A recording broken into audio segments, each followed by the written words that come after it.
This is the original esport racing game. This is iRacing.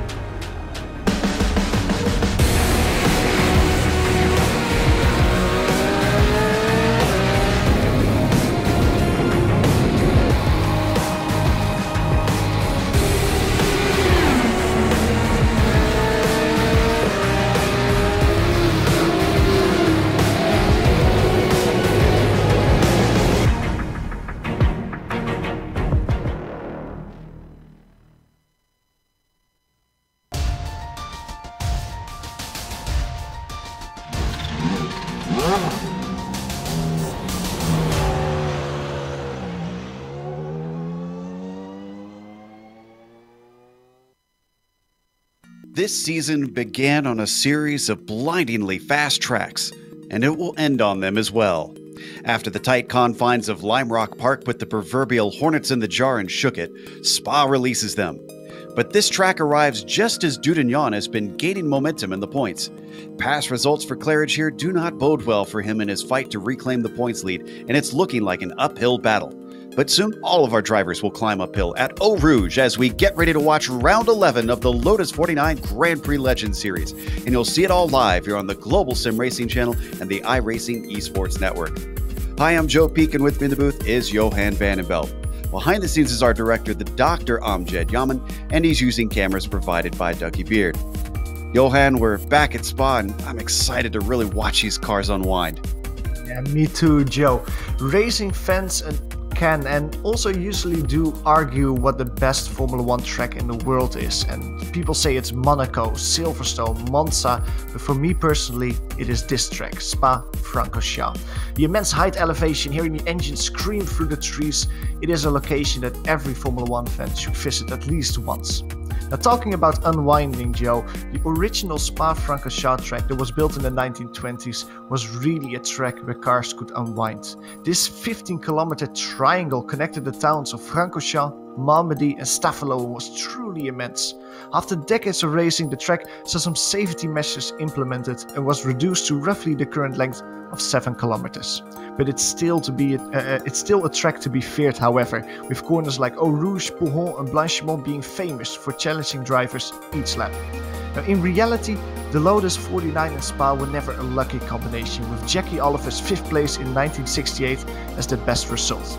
Today is all going to be about a victory and to see who will score the advantage for the last round of the season next week. And before we go to quali to see where things stand, let's hop on board the GSRC Lotus 49 as we take you for a spin around Spa-Francorchamps. Alright, we're in the GSRC Lotus 49, so let's do a lap around Spa. Across the start-finish line, you're immediately faced with Eau Rouge. A fair bit of braking at the bottom will set you up to wind over Radillion. The car gets very light, and getting on the power is extremely difficult here. And since it takes you onto the Kimmel Straight, it's extra important to find traction as soon as it's available. Every 1/10 of a second sooner you can accelerate, the more top end you're going to find by the time you hit the braking zone for Lecombe. And this chicane will be very popular for overtakes. The downside will be it's easy to come in way too hot, and it won't be uncommon to see drivers cut across the grass to Malmedy. That puts us at the highest point on the track, and so back downhill we go. Because the elevation drops so drastically, you'll brake early for this 180-degree bend. Understeer around here will be a frequent problem. Switch sides quickly because you've got to hit no-name corner. There is AstroTurf around the outside, but it doesn't quite offer as much grip and isn't ideal. You can see the valley with the start-finish line off in the distance, but before you know it, you're braking for Pouhon. I find snap oversteer is something that happens a lot on entry, but it's also difficult gauging how soon and how much you can get back on the power through this second apex. Lap time can be gained if you can unlock its secrets. It's kind of a short burst of fannies, which can be frustrating in the 49. It always feels like you're compromising one apex or the other and never truly nailing this right-left. Then there's Stavelot. Expect a lot of dirt and dust kicked up when drivers push it that little bit too hard and dip their wheels into the gravel on the left. On the second apex, you've got to really nail the launch off the bend. It doesn't help that the track gently curves while you're accelerating out of it, meaning you'll find yourself countersteering even in 4th gear. Now, while most cars are easily flat out through this left turn, in the Lotus you've got to lift just a little bit to make it through. Then stab the brakes and swing it into Blanchimont. Getting your right foot down quickly will be critical, but also get the car set up for the bus stop. Let it drift off to the left while you throw out the anchor and slow it down. This fiddly little chicane will produce a lot of missed apexes when drivers fly in way too hot. And it's going to be tough finding grip when you exit in the lower gears, meaning many might spin out as they get greedy. The final corner will be La Source and offers a last-ditch opportunity to overtake. Just be careful and watch out for the savvy drivers who can pull an over-under on you and snatch that place right back. What's great for viewers is that creates some thrilling finishes. But as we cross the line, we've now finished a lap around Spa.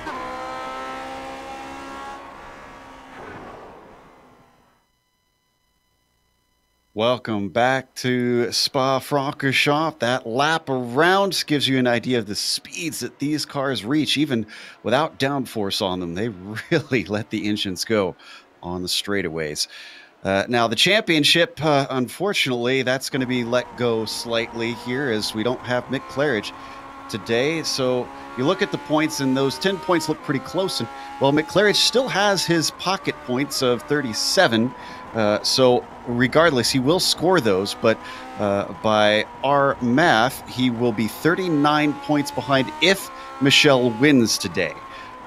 So it'll be very, very difficult for him to catch him in the final round. But that is if Michel wins. Something could yet still happen. Dave Price jumps ahead of Billy Bob Wright into third, and then Ove Trangrade finds himself back onto the top 5 with a good result last week, but a whole 133 points behind Michel Dudignan. He has been dominant this season, the Frenchman. Let's take a look at the F2 points, because from what I understand, that also could be clinched.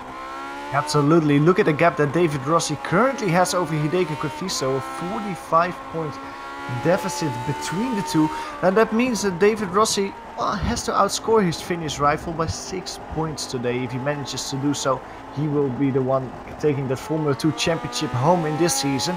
Andrew Eng, he is out of the running for that. He's still on the run for a podium position in the Formula 2 championship, and he's trying to fend off Don Good and Francisco Gutierrez for that. And then, of course, the Constructors' Championship here with one round to go is looking not exactly decided, but, well, it's getting there. The UK, about 45 points ahead of France. Now, with Mick not showing up, they're going to have to hope that the likes of Price could maybe chip in, but not sure that I see him here either today, so not sure that it will be Price contributing. Rossi even has put some in for the UK. The United States has got a little bit of a gap up to France as well. They could try and do something. There's been no changes. Finland and Norway also stay put where they are, but much, much farther back than what we see with the top 3. What about the race details? What do we got in store for this classic circuit? Well, we already mentioned that today is the penultimate race of the Lotus 49 Championship. You can see it, round 11 of our 12-round championship and 2 watermarks. That means that there's 2 drop weeks. The race here at Spa will be 15 laps with open setups. The drivers can tweak it just to their liking. They do not have to make a pit stop in the race, and the points they pay out to 25th position. Without 25 cars here today, even if Michel falls in dead last, then obviously we will find him getting a few points on the board. Now, if you've been enjoying this season, you've been seeing it all on the iRacing Esports Network, at least for the initial broadcast. Obviously, we rebroadcast them later on GSRC, but if you watch them live, we encourage you to subscribe to IESN. And all you got to do that is click the big red button that says subscribe on their YouTube page, and you won't miss a moment of the Lotus 49 Grand Prix Legends Series. We also want to mention, if you do independent vehicle inspections, there is a lot to keep track of. Whether it's an old school pile of paper documents or a computer full of spreadsheets, it can get overwhelming. But we have great news for you. Inspect a Ride is the fastest way to conduct your vehicle inspections and create reports. You can save time, eliminate paper, keep better inspection records, and simplify your life all from your iPhone, iPad, or Android phone or tablet. You can find out more about this useful app at inspectoride.com/iRacing, where you can even download a free trial to find out if Inspector Ride is right for you. So check it out. Again, that address is inspectoride.com/iRacing. Now, taking a look at qualifying. Hopefully it's a little bit closer than what we saw in the practice sessions that we were watching. Currently, Michel Dudignon is getting ready to finish his second lap. He sits on the pole, and unfortunately, it is not closer for the moment. No, the gap is big between him and Joni Beckman.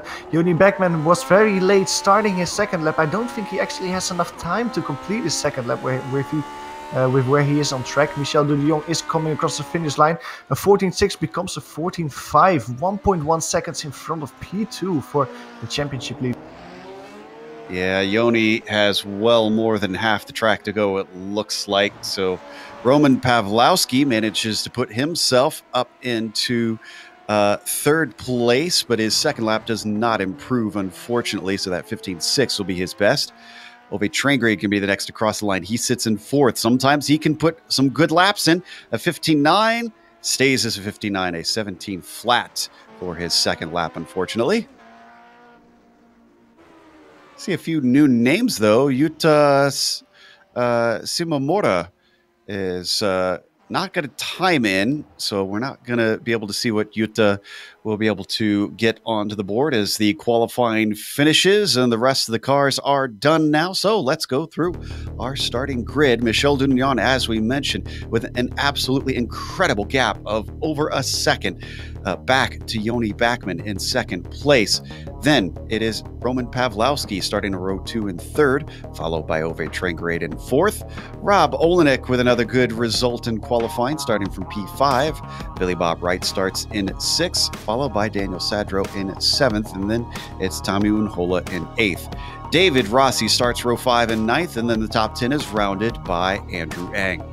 Francisco Javier Gutierrez can be found just outside of the top 10 in P11, in front of Hideki Kofisto, who has to win a few places if he wants to keep the battle open for the Formula 2 title. Andres Bruno qualifies with a 2:20 on P13, and he's being flanked by Telmo Amaral. Andy Maxwell's the last driver on the grid with a time, and then there's 5 drivers that didn't manage to set a qualifying time, starting with Benjamin Soko on P16, row 9 Gary Anderson and Don Gooten. On the final row we can find Dave Cohen and Yuta Simomura.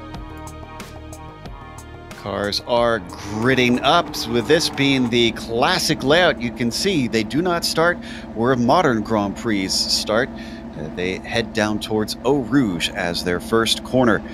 All cars are now out on the grid here for the penultimate round of the Grand Prix Legend Series. The lights come up, the engines start to rev. Green flag is out off the line. It looks decent for Michel Dudignon. Joni Beckman slots in behind him pretty quickly. They all start to get sorted out as they hit Eau Rouge. Up and over the hill, it can be tricky to find the power in these cars, though. Everyone single file through that corner on top of Radion. It's Ove Trangrade, who has a great run and actually takes a look on the inside of Roman Pawlowski going to Lacombe. Behind him, Billy Bob Wright is being challenged on the outside by Rob Olenek. Both of those pairs going side by side through that corner. Rob Olenek and Billy Bob Wright extremely close. They're almost touching each other. Still side by side as they come of Lacombe corner. You can see that car 5 and 6 on your screen. Behind them, Tommy Miko and Hola also taking a little look as they all slow down to single file. No, Tommy actually tries it now around the outside of Billy Bob. Still side by side as the reads no and cover. Now it all shakes out and they go back to single file. Oof, tense stuff in the mid-pack. I think we had a little bit of something happening with Francisco Gutierrez. He dropped a couple positions in Rivage, but he's still going at least. So not sure what happened there. We'll get back to it in a little bit. Already our leaders at Fagnes, and it's Michel Dudignon leading Joni Beckman in second. He hasn't dropped him quite yet. And Roman Pawlowski rounding out your podium. He is falling back in third. Let's actually see how close Joni Beckman can stay to Michel Dudignon. We saw that immense gap in qualifying.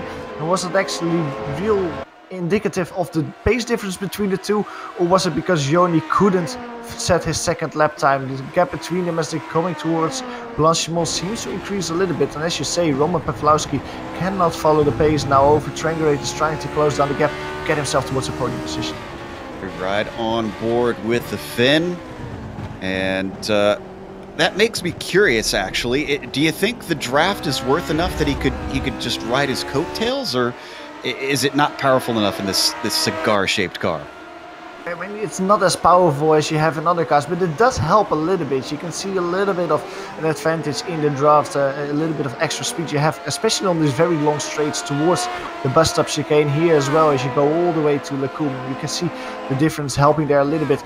Battle shaping up in the back of the field. Hideki Corfisto is being challenged by Benjamin Soko. Benjamin Soko had a great run as they're going side by side towards Rouge. Benjamin Soko actually chooses the better of it.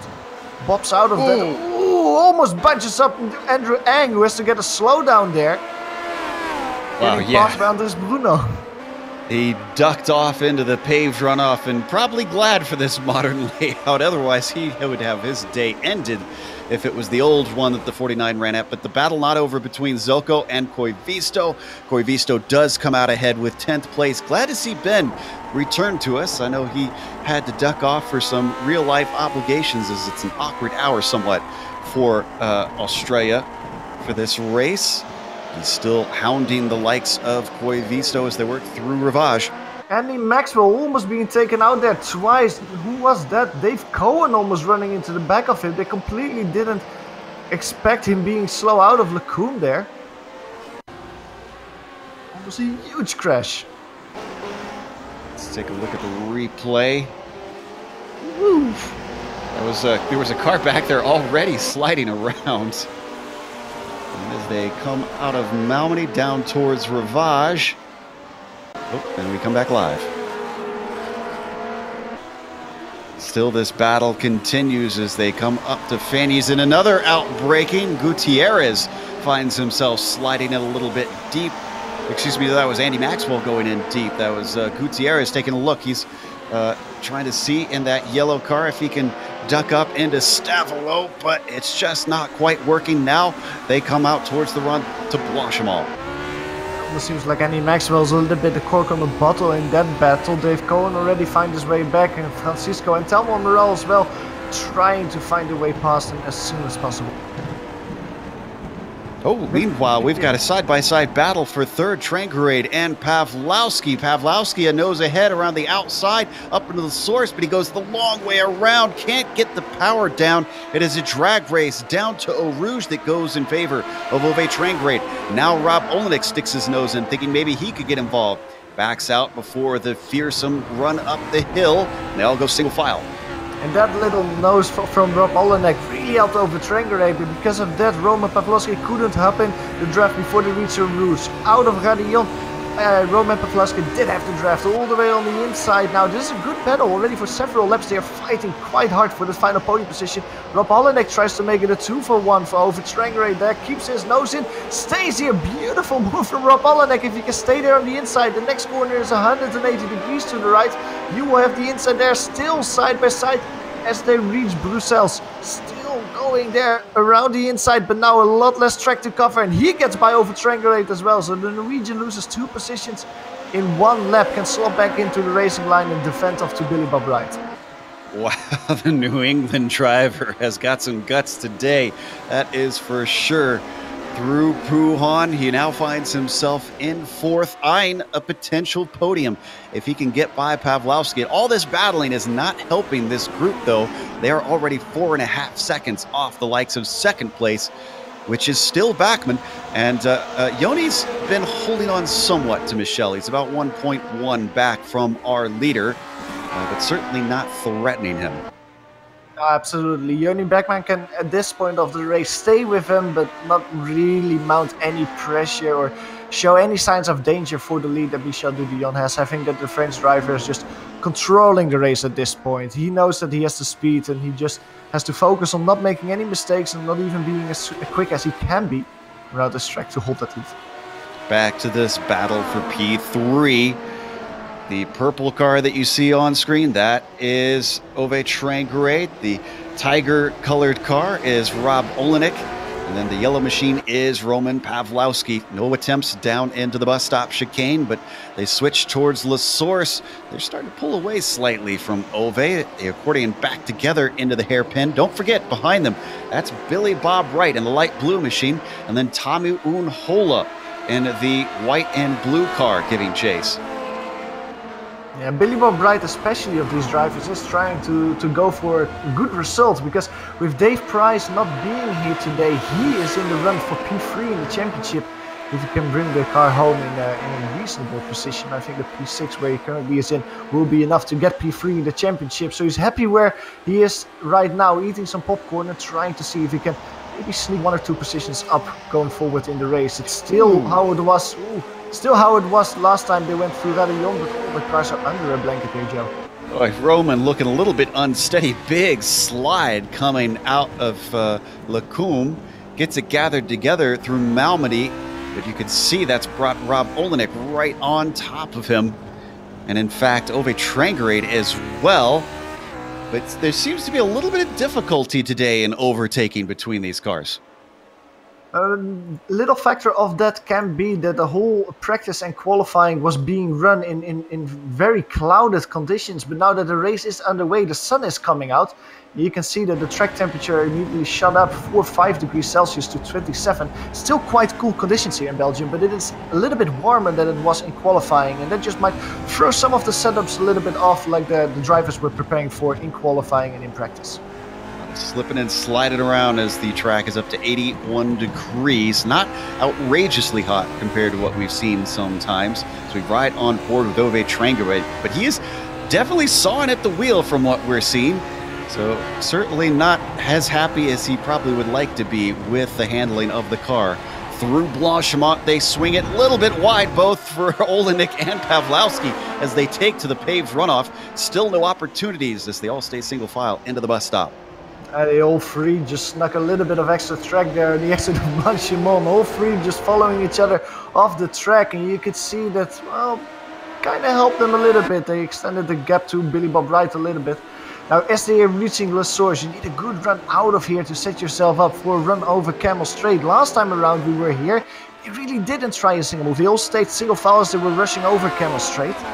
Let's see if Rob Olenek is now close enough as they're going through Eau Rouge now, dip through the corner, up the hill towards Radillon. You can see him winning a few car lengths as they're reaching the top of the hill. Coming onto the back to Camel Straight now, they're still in the draft. Rob Olenek is, but the gap between him and Roman Pawlowski is 3-4 car lengths, and that's just a little bit too far to try and move here, Joe. Just not enough on the cards. Now, up at the top of the screen, every time they've crossed the line, it seems like nearly every lap, Dudignon has reset the fastest lap of the race. And that's extended the gap over Joni Backman, but it's been inches at a time. It's now up to 1.7, 1.8. So it's not incredibly faster. Joni, you got to give him credit, who is not a regular in this series, has shown up and proved himself to be a force to be reckoned with. But we got a battle for third. Olenek took a look on the inside into Puhan. That is not a common spot for overtakes. Absolutely not good thing that they didn't touch each other's car there, because it's a really easy corner to lock up the tires into each other and both go around. I'll give over to Trangerade to inherit that third place. They're still single file as they're going here for the Pif Paf chicane towards Staffelo. Onto the back straight, they're under a blanket now. Over Trangerade is looking a little bit closer as well as he was last time around. As they're coming out of Staffelo, look at the gap between Rob Olenek and Roman Pawlowski. It hasn't been this small. It's basically the whole lap, almost touching the gearbox there as Rob Olenek is really close. Trying to go here through Blanchimont, setting himself up for a run towards the bus stop chicane. This time around, they don't track all the way out. They stay on the racing line. He can take a little look in the inside, takes a little look in the inside, but he's too far away to try and move. Overshoots the apex a little bit, and you can see over Trangerade profiting from that. He immediately wins a car length. So close, yet so far. Rob is tantalizingly near to being able to get an overtake, at least attempted, but just not willing to try it yet here in this 15-lap race. They come down to complete yet another one, and there you see it up on the screen yet again. Dudignon getting ever faster each lap. Let's see if Eau Rouge and Radillon offer anything this time by. Olenek not looking as strong. Maybe this will offer something to Ove Trangerade as they come up the Camel Straight. Trangerade is gaining. He's gaining. Could we see an attempt? No, just a little bit too far away. He backs off before they hit the braking. Ooh, but Rob Olenek sliding there through the comb, and that will not help him. Luckily for him, Overtranger was also sliding through that corner. So that basically negates that out. So the whole battle between these three drivers is stretching out now as the retune. Once again, the infield section in Bruxelles. We had an incident with Andy Maxwell. I think this was a lap ago into Eau Rouge, or out of Eau Rouge. Let's see what the replay shows. This is down the hill out of La Source. The UKNI driver was not in last place before this. He is now. Car compresses at the bottom of the hill and then gets super, super light without the downforce on it. Up and over the top. Oh, yep, that AstroTurf did not like these old tires. Immediately into the wall. Yeah, really easy to do that. Once you hit that AstroTurf only a little bit, you basically certain to loop it around. Now, let's focus a little bit on another driver that we haven't talked upon. He's driving a P9 at the moment, and that's Benjamin Soko. We mentioned it before that Benjamin hasn't been showing up a lot because of the time zone difference with Australia, but Benjamin is really making a strong return here. He was the lead driver that didn't manage to set a qualifying time, so he started all the way back in P16. You can see on screen already making up 7 positions in the race. Last time around, he got his way by David Rossi. Now, looking at the lap times between him and Daniel Sedro, he's around 2 seconds quicker than Sedro in front of him. A 5 seconds difference between the two drivers last time around. I think that he will work his way up the grid. And we've got a change for 4th position. A little bit of outbraking himself for Rob Olenek. Hands it over to Ove Trengray, but I'm not sure that it's done quite yet. Now he's solidly got it out of La Source. Ove Trengray taking well advantage of a mistake from his competitor. Not only that, Roman Pawlowski is just driving away now. He really is liking that battle between Overtranger and Rob Olenek as they're going through Radillon. Both cars scrambling a little bit there. Rob Olenek trying to use the draft at least to be able to put another move, take back that P4 position in Lecombe, but he's too far away to seal the deal, and they have to work a little bit together now as they're both sliding through Lecombe there. Look at Overtranger. He immediately loses all the advantage he had to Rob Olenek. Immediately under pressure again by the Tiger livery car. Let's take a look at that pass. This all started in the bus stop. As not sure if maybe this was an error. He was going for an overtake. Let's see what happened here.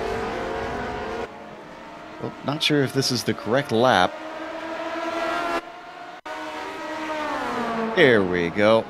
Yeah, he was already a little bit off, so definitely doesn't look like it was an overtake. Just overshot it way deep into the corner, kept it on the track, but such an awkward line. Trangrade knew it and just powered off the corner. Beautiful stuff. Meanwhile, Trangrade, because of the error that you saw there, Johan, is still heavily under pressure from Rob Olenek. Gets within a car length underneath the gearbox coming off of Stavolo. Can't quite get the power down, so he's going to have to set himself up out of Blanchimont potentially here. Yeah, what's hurting Overtranger right now is that Roman Pawlowski is just streaming away from this pair. So Overtranger doesn't have any little bit of draft anymore. You can see him going through Blanchimont. He takes the extra escape road there, goes all the way wide. That gives him a little bit extra momentum. That allows him actually to catch up a little bit to Roman Pawlowski in front, who actually did take the correct racing line. It also helps him defend from Rob Olenek behind. But Rob Olenek looks quick, and I would almost say that I wouldn't be surprised though if Rob Olenek gets that P4 position back. He looks maybe a little bit quicker than Overtranger at this point, with Overtranger making a few mistakes this lap. Certainly looks a little bit more solid right now.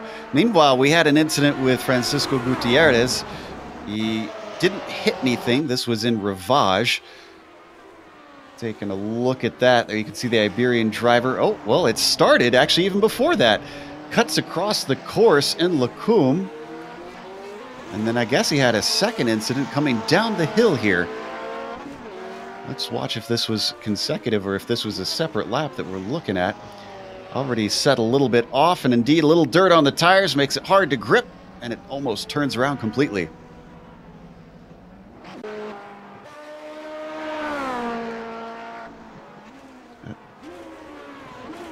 And that was Simomora moving up to 17th with Gutierrez problems. Not a bad start for Yuta, having started, I believe, at the very back.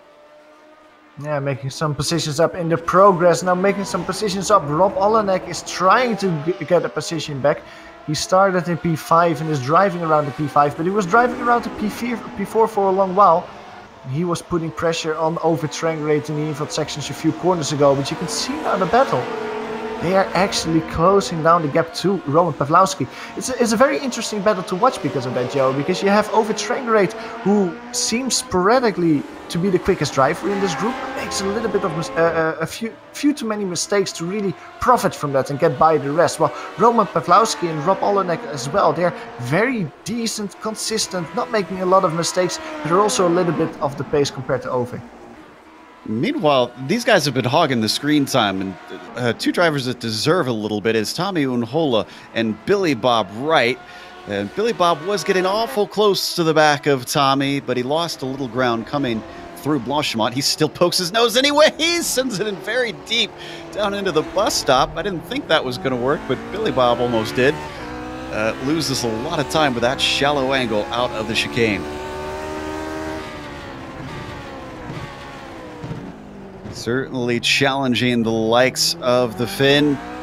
They come out of La Source, but a horrible exit from the Floridian is going to deny him an opportunity, at least for now. Maybe he can get the run off the hill. Another little battle shaping up is a little bit further down the grid. That's the one between P12 and P11. Hideki Kofisto and Andrew Eng.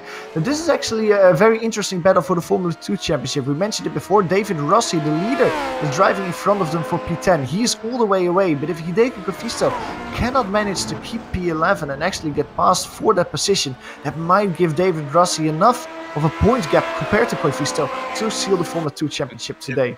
Things have heated up for that 6th position. Billy Bob Wright now has a nose in down into Rivage. A small mistake coming through Malmedy makes Tommy Unhola incredibly vulnerable. He holds it the long way around and it switches back through No Name.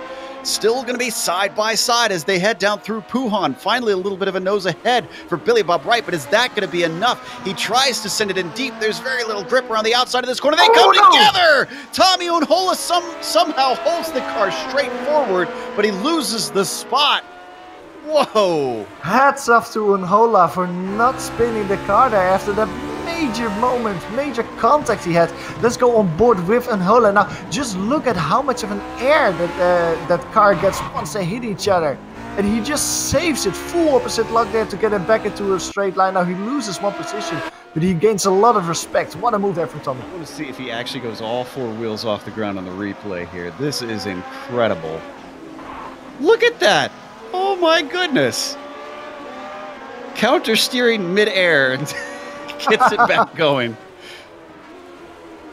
Let's watch from Billy Bob's view. This is wild. Somebody get Alex on the phone from iRacing. I think this one deserves to be on the top 10. Absolutely, and the cool thing for Tommy, absolutely, is that he didn't even lose connection with Billy Bob. He's still in the draft, he's still in the battle for P7, P6. Wow. With only 6 laps to go, things are still heating up. I think we had a change for position between Sadro and Ben Zoko here for a moment. And that looks like Zoko overtaking Sadro for P8. Yeah, that was in La Source last time around. We were mentioning that when Ben Zoko got his way past David Rossi, he really was looking strong, a lot of pace for Ben Zoko. And well, he chewed down the gap to Daniel Sadro. And last time around, out of the bus stop, he had a great run. Got by him in La Source hairpin, and that's P8 for him. They're still fighting, however, in Lacoon at the moment. Yeah, he was trying his hardest. He stuck his nose in, and Zoko actually gave him room at the apex, but was not able to get it done.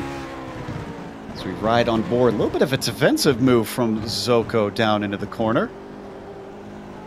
Certainly feeling a little bit of pressure from Sadro, the Midwest driver, trying to get it back as quickly as he can, but nothing working at the moment.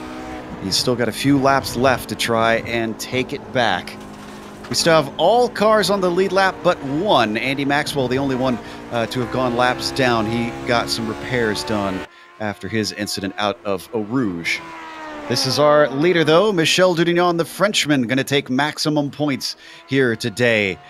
Yoni Backman has been giving chase, but it has just not been enough. The Finn is a whole 7, nearly 8 seconds back in second place. Yeah, Michel Dudignon is just, we were mentioning it before, he's just getting quicker and quicker each lap. He's firmly in the 2:15.0s at the moment. That's also his quickest lap time. Actually coming around Les Sources now. Let's see if he can manage another quickest lap time this time around. He was, of course, qualifying with a 14.5, so I hope for him that he actually can reach the 2:14s. He seems really determined to get near his qualifying time. This time over start finish now 2:15.2, still very quick if you compare it to Yoni Beckman.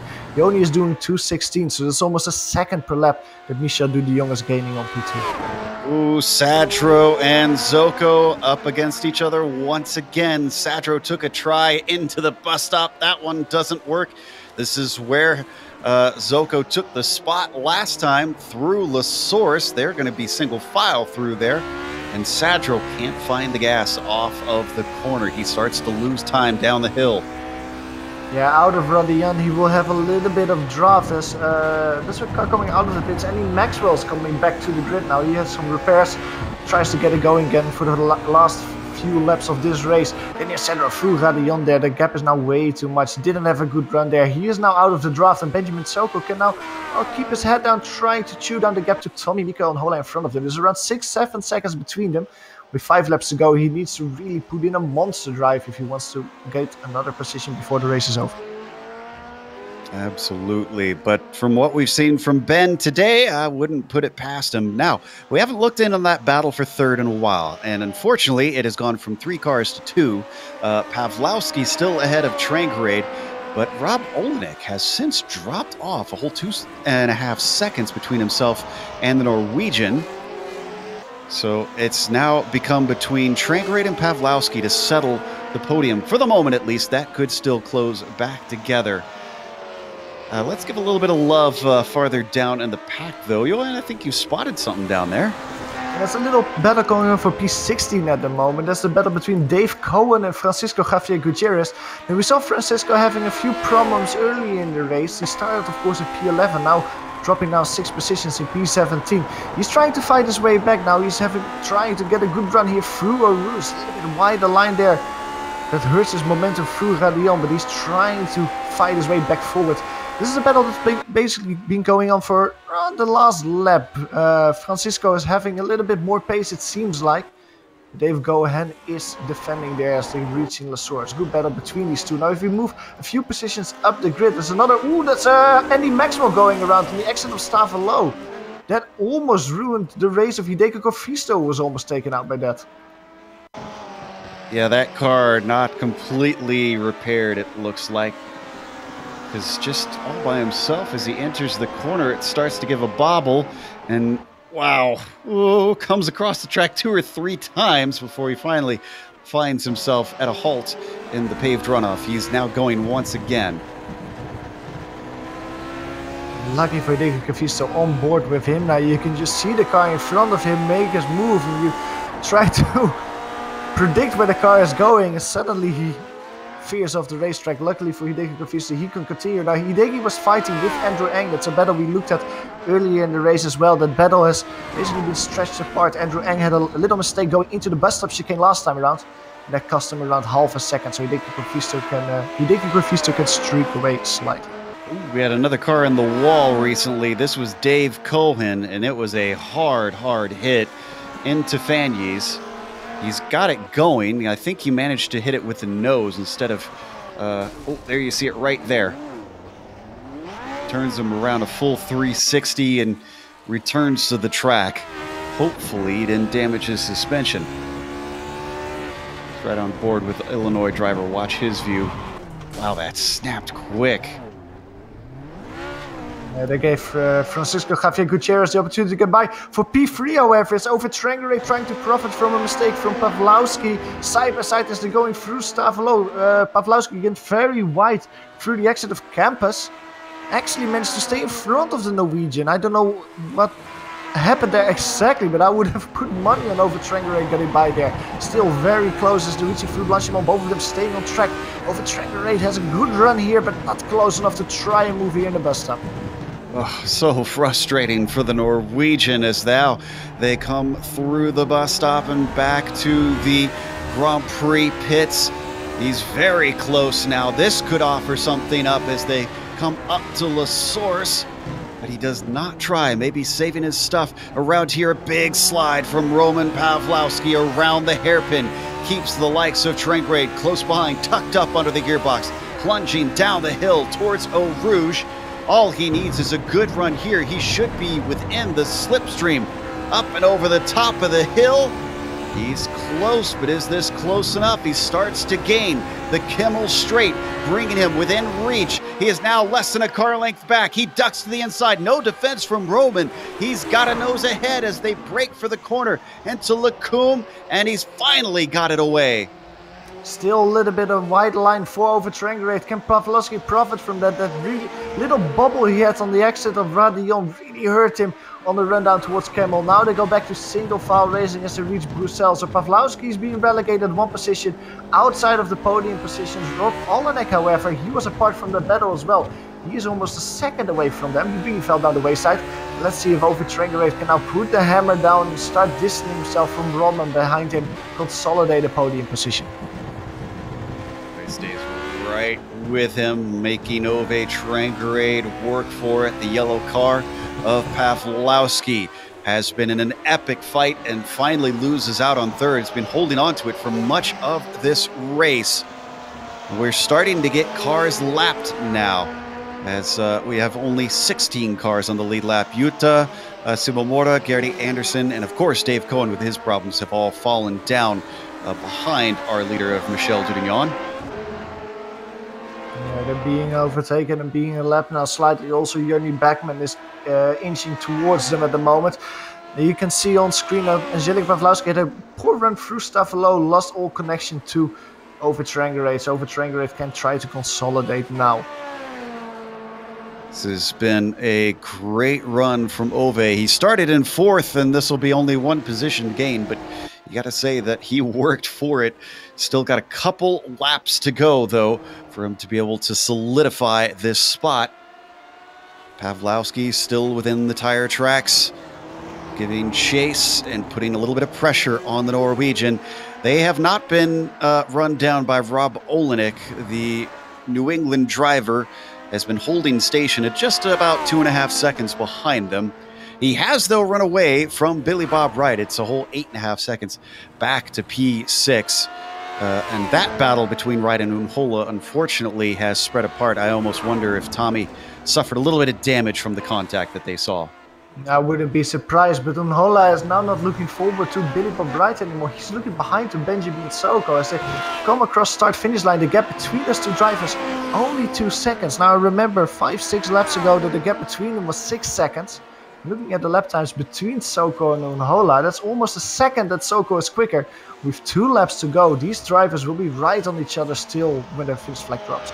Yeah, I have to wonder what could have been for Ben Soko if he had managed to get a lap time in qualifying. Meanwhile, we've jumped back to third once again. Still watching Trangrade lead the way for Pawlowski. Oh, we might actually want to go to 11th because that is very, very close. Yeah, Visto on the inside trying to fend off Andrew Ng. Like I said, a very good battle with big implications for the Formula 2 Championship. Andrew Ng cannot find his way past. It almost seems like Hideki Confisto is a little bit slower this race. Andrew Ng has more speed, but he cannot get all the puzzle pieces together to actually try to make that overtake. It's always a little bit too much wheel spin, a little bit sideways, and that's just too much for Andrew Ng to seal the deal and get by Confisto. But he is very quick.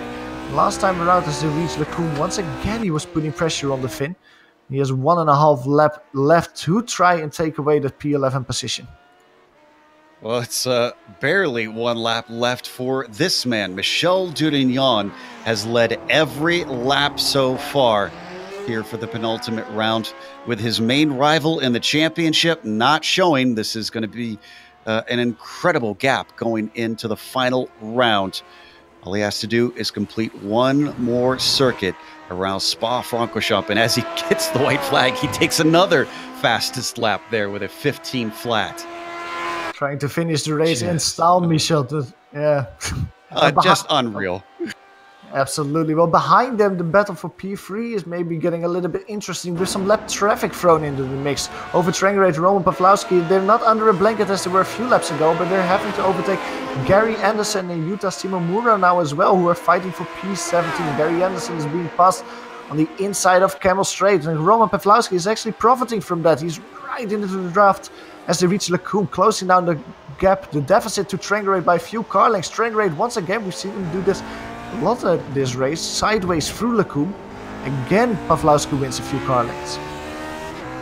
And I think that is just down to Ove's style. He likes to run a very loose car. And once again, the rear kicking out through Rivage. I don't know how he drives it like that and not overheat the tires.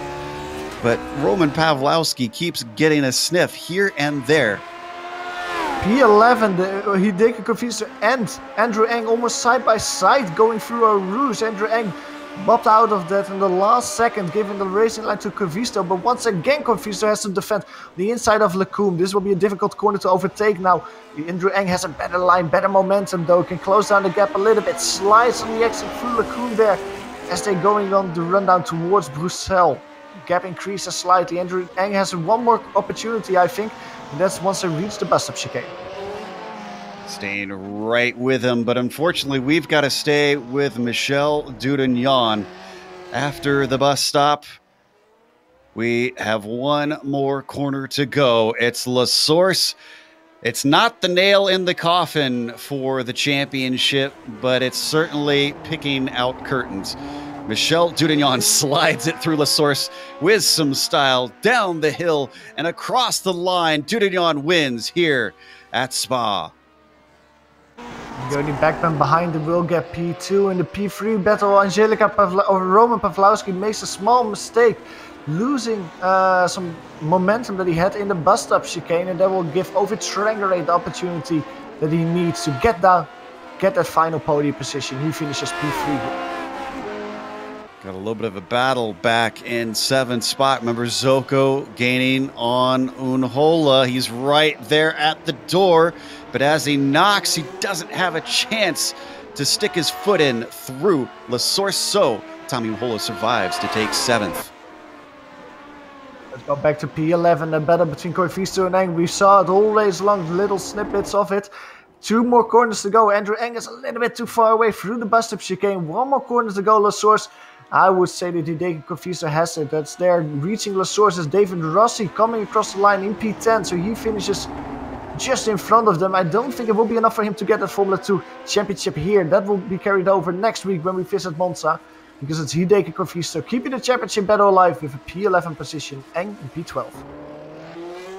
Awesome stuff there from the F2 Championship. Andre Bruno going to cross in lucky number 13. And then the last 2 cars across the line will be Good and Amaral. So we're going to take a quick break here on the Global Sim Racing channel.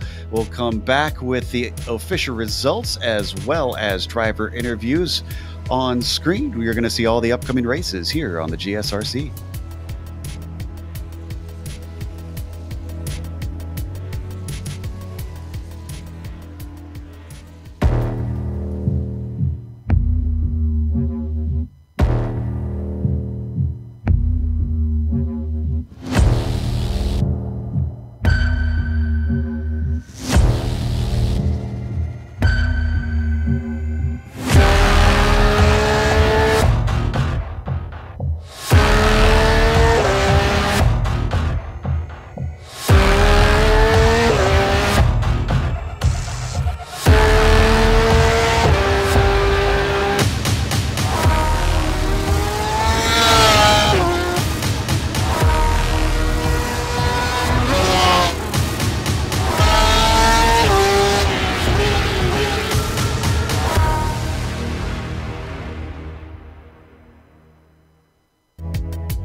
Welcome back to Spa-Francorchamps. It was a win for Michel Dudignon, lengthening his championship lead, but he does not clinch the championship yet. It'll go down to the final round. It'll just be incredibly difficult for him to be overtaken as Michel wins here today at Spa. Joni Bachmann showed up for the second week in a row, and, well, he said in the chat it was a little bit of a boring race for him try to chase down Michel, but even still, he proved he is incredibly fast in this old machinery, taking second place, with Ove Trangrade completing the podium, having an almighty battle with Roman Pawlowski, who finishes fourth. Rob Olenek rounds out our top five. Stayed with them for a while, but just didn't have the pace. Billy Bob Wright had a very scary moment himself to take sixth because he clattered Tommy Unhola. Both of them continued, but Unhola fell back and finished in seventh. Ben Zoko climbing up after failing to put a lap time in, gets eighth just behind Tommy at the line, and Daniel Sadro finishes seventh. David Rossi in that F2 championship claims the top 10. A good job from David Rossi. He finishes just in front of his rival Hideki Kefisto, who had an amazing battle with Andrew Eng, who comes home in P12. Andres Bruno finishes in P13, just in front of Don Good and Telmo Amaral. A few drivers that we really didn't see today, finishing on the lead lap on the middle of the top 20. Francisco Javier Gutierrez, we saw him recovering during the race, comes home in P16. In the end, Yuta Shimomura finishing his first race in 17th. Gary Anderson comes home in P18, just in front of Dave Cohen 4 laps down, and Andy Maxwell still brought it home in the end after a long pit stop in P20. We've got our second place finisher, Joni Bachmann, with us to talk about his race, but it sounds like wasn't a whole lot going on for you out there as you tried to keep pace with Michel Dudignon, but just didn't have the legs today. Yeah, Rouge did it pretty much. I mean, from the very beginning, I was lapping pretty close to identically with him, with the exception of Rouge. Every time I went into Rouge, it was like 0.6 or 0.9, and then when I get out of Rouge at the end of the straight, it was 0.3 of a second more. It was every single lap if I managed like a superb sector for my setup, he gained like 0.2, and with a normal run, he did a 0.3. So after 5 laps, it was like 1.5 thanks to one corner, so I gave up trying because I know that when he gets to the lead, it's pretty much impossible to catch him if like you have that kind of a thing hindering your performance. So well, I'm happy with the second anyway. I mean, my last night my race had me like minus 150 iRating, so just wanted to save second place after that. Well, it certainly proved yourself. And well, this is the second week in a row that you've shown up. Obviously, we saw you at Lime Rock Park last week. What brings you back to the oldest car in iRacing? The fact that I happen to have like few weekends of available time. I mean, I would love to drive this car more, but the problem is there's not that many official races going on like weekday nights for me. So if it was, I would probably race every week.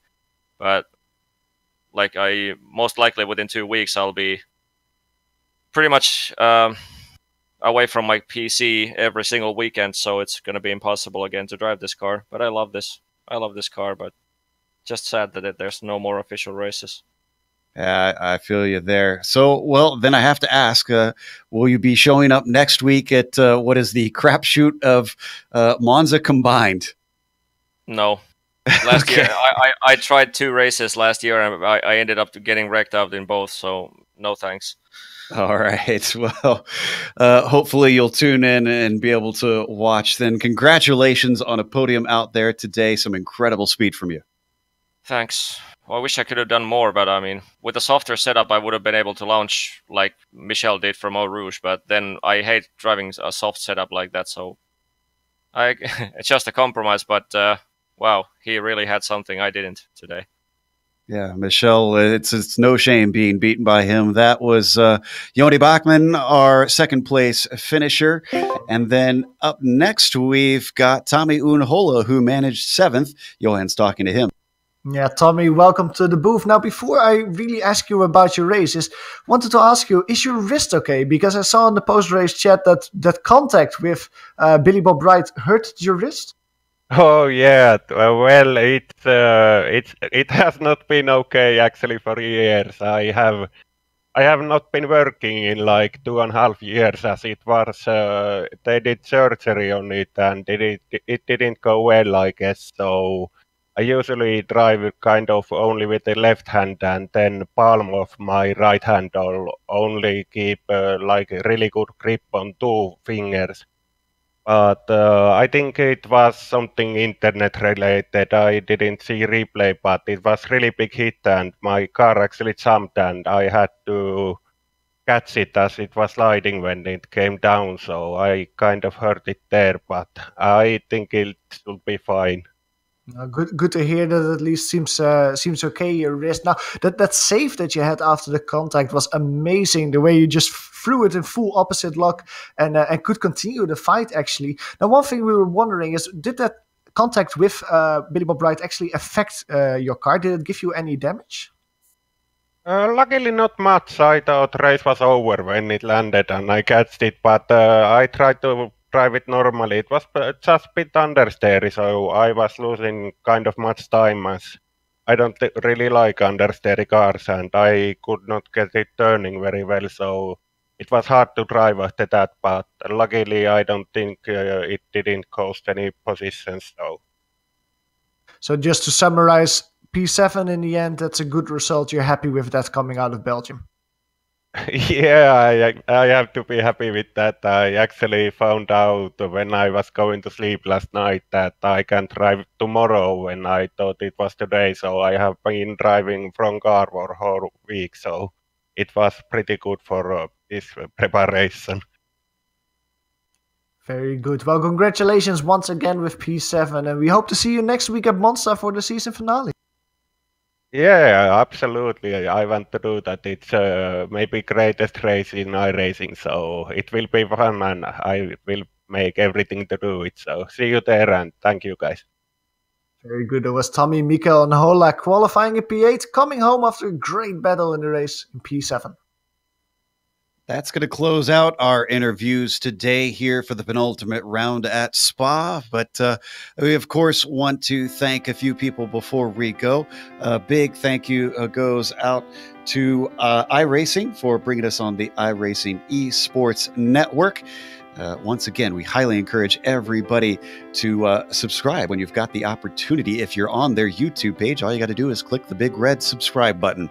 A big thank you to Inspector Ride as well. Once again, if you want to check out that free download for a trial of the software, it is inspectorride.com/iRacing.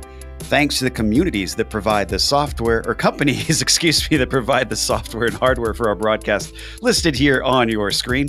Additional thanks go to Eric Ekholm and June Lalonde who provide our wonderful music. See the screen for how to get a hold of more of their great work. Thanks to the team today, Johan, Amjed, and Dougie. If you'd like to find out more about GSRC, including upcoming races, you can find it at globalsimracingchannel.com. You can also check us out on social media. We're on Twitter at GSR Channel, Facebook at Global Sim Racing Channel, and Instagram at GSRC_Graham. We have a big red subscribe button on the Global Sim Racing Channel YouTube page. If you click that, you won't miss a moment on the GSRC. The next race, as we mentioned, we're going over to Italy, another classic track for this car, Monza Combined. That'll be Saturday, March 2nd. At 8:30 a.m. Eastern. We also have upcoming races for other series listed on the screen, so check those out, and mark them down on your calendar. But until next time, race clean, race hard, and we'll see you on the track.